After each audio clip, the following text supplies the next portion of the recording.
तो hello everyone, मैं हूं आशिका सिन्हा और स्वागत है आपका स्कूल शिक्षा के इस ऑनलाइन लर्निंग प्लेटफॉर्म पे। आज की इस वीडियो में हम लोग बात करने वाले हैं जेएनवी क्लास 6 के इंपॉर्टेंट डॉक्यूमेंट्स के बारे में जो आपको at the time of admission लगने वाले हैं। तो अगर ये डॉक्यूमेंट्स आपके पास है ऑलरेडी तो अच्छी बात है, और जो भी डॉक्यूमेंट्स नहीं है तो एडमिशन तक का आपके पास टाइम है, आप तब तक बनवा ली। तो चलिए शुरू करते हैं वीडियो को। तो यहाँ पे हम लोग देखने वाले हैं important documents required for admission in class 6 JNV. तो सबसे पहले अगर बात करें तो first document required is proof for date of birth. मतलब जैसा कि आपके एलिजिबिलिटी क्राइटेरिया में दिया था कि आप कितने से कितने के बीच में होने चाहिए, 1 मई 2013 से लेकर 31 जुलाई 2015 के बीच में आप होने चाहिए। इनके बीच में आपका बर्थडे आना चाहिए, है ना। तो उसके लिए आपको प्रूफ देना होगा। तो या तो बर्थ सर्टिफिकेट यहाँ पे आपको जरूरी है, the copy of birth certificate issued by competent government authority concern. यानी सबसे पहले तो आपको आपका बर्थ सर्टिफिकेट बहुत ज्यादा जरूरी है। दूसरी बात करें तो proof for eligibility age per the norms conditions of NVS. तो जितने भी आपके एलिजिबिलिटी के रिक्वायरमेंट्स थे, ठीक है, चाहे वो जो भी हो कि आप रूरल एरिया से हैं, ठीक है, रूरल एरिया से, अर्बन एरिया से, रूरल से है तो आपको क्या मिलना चाहिए, रूरल एरिया का सर्टिफिकेट होना चाहिए, जो हम लोग आगे देखेंगे। तो जो सारी एलिजिबिलिटी क्राइटेरिया या आप जो भी क्राइटेरिया आपने डाली है, जैसे अगर आपने ओबीसी के लिए डाला है या एससी एसटी के लिए डाला है तो उसके लिए आपको उसका कास्ट सर्टिफिकेट जरूरी होगा, ठीक है, रेसिडेंशियल सर्टिफिकेट जरूरी होगा। अगर आपने डिसेबल्ड चिल्ड्रन के रूप में डाला है तो आपको उसका भी सर्टिफिकेट दिखाना पड़ेगा।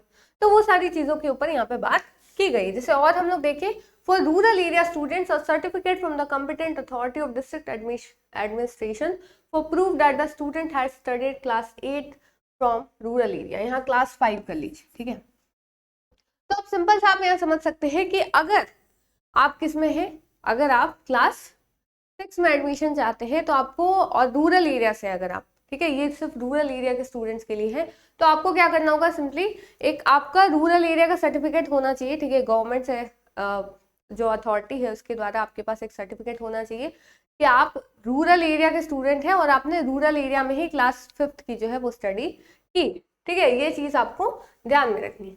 चलिए आगे चलते हैं। फिर आपके पास एक रेसिडेंस सर्टिफिकेट होना चाहिए, क्योंकि मैंने आपको बताया था कि जिस जहाँ पे आप रहते हैं उसी जगह का जेएनवी आपको मिल सकता है, नहीं तो नहीं मिल सकता। आपके पास उस जगह का रेसिडेंस सर्टिफिकेट होना चाहिए। आधार कार्ड का कॉपी चाहिए आपको at the time of admission, ठीक है। फिर स्कूल के रिगार्डिंग जो भी डिटेल्स है, 3rd 4th और 5th क्लास के रिगार्डिंग जो भी आपके डिटेल्स है उसका सर्टिफिकेट मांगते हैं। हालांकि ये तो फॉर्म के टाइम पे मांगा था, तो ऐसे ही जो है वो चीजें आपको एडमिशन के टाइम पे भी चाहिए। मेडिकल फिटनेस सर्टिफिकेट चाहिए, ठीक है, जिसकी मैं बात कर रही थी। फिर आते हैं दिव्यांग सर्टिफिकेट। अगर आपने अप्लाई किया है फॉर डिसेबिलिटी, ठीक है, जैसे 3% रिजर्वेशन मिलता है तो उस हिसाब से तो अब आपको सर्टिफिकेट तो दिखाना ही होगा। फिर आते हैं जो भी कैटेगरी वाइज आपका सर्टिफिकेट हो जाएगा। अगर ओबीसी के लिए अप्लाई किया है तो सेंट्रल लेवल का आपको सर्टिफिकेट चाहिए। माइग्रेशन का अंडरटेकिंग चाहिए, ठीक है, जैसे माइग्रेशन आपको इतनी जल्दी नहीं मिलता स्कूल से, ठीक है, जो माइग्रेशन सर्टिफिकेट होता है या माइग्रेशन जो स्कूल से मिलता है ना, ट्रांसफर सर्टिफिकेट होता है, तो वो सब नहीं मिलता। तो उसके लिए अंडरटेकिंग आपको भरना होगा कि भाई हम लोग सबमिट कर देंगे, ठीक है। फिर आते हैं एससी एसटी के लिए, अगर आपने किया है तो उसका कैटेगरी सर्टिफिकेट।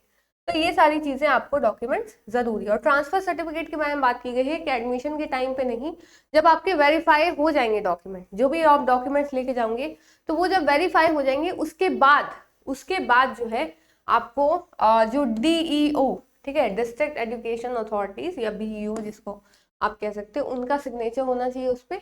उसके बाद ही आप उसको सबमिट कर सकते हैं, ठीक है। और जब आपका डॉक्यूमेंट वेरीफाई हो जाएगा उसके बाद ही सबमिट आप इसको करिएगा, किसको, ट्रांसफर सर्टिफिकेट।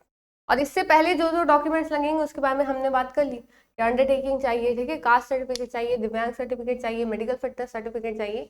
तो इन सब चीजों के जो डॉक्यूमेंट्स है आपको जरूरी है। तो उम्मीद है आपको मेरी बातें समझ में आई होंगी, कौन कौन से डॉक्यूमेंट्स आपको चाहिए। अगर नहीं है तो बनवा लीजिए, फिर आगे एडमिशन के टाइम पे आपको प्रॉब्लम हो सकती है। तो फिर ऐसे ही अपडेट्स के लिए स्कूल शिक्षा के चैनल को जरूर से सब्सक्राइब करिएगा। मिलते हैं नेक्स्ट वीडियो में, तब तक के लिए thank you so much and bye bye.